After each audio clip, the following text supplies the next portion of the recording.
राजा अपने सिंहासन पर बैठा हुआ है। दरबारियों से घिरा हुआ शहर के मुख्य चौक में निराशा और डर का माहौल है। राजा कठोरता से घोषणा करता है, जो कोई भी शहर में गलती करेगा उसे फांसी दी जाएगी।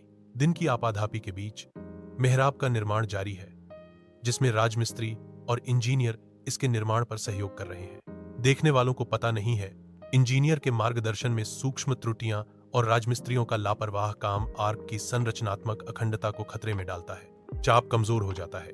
एक बहरे कराह के साथ आर्चवे ढह जाता है। धूल और मलबे का एक बादल फूट पड़ता है, क्योंकि राजा का चेहरा क्रोध से विकृत हो जाता है।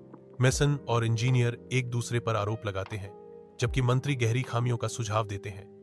राजा स्तब्ध चुप्पी के एक पल के बाद सच्चाई का एहसास करते हैं।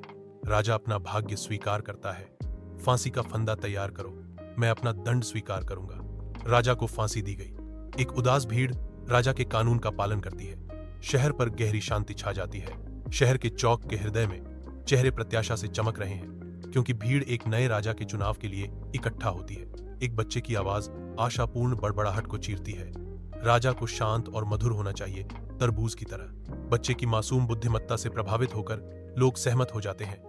एक तरबूज को उनका राजा चुना जाता है। शहर, अब तरबूज शहर उन्मादी ऊर्जा के साथ धड़कता है, क्योंकि नागरिक तरबूज राजा की विचित्र पूजा में घुटने टेकते हैं। हवा में बेतुकापन और मूर्खता की भावना स्पष्ट रूप से भरी हुई है। तरबूज राजा के शानदार दरबार में दरबारी बुरी खबर देते हैं।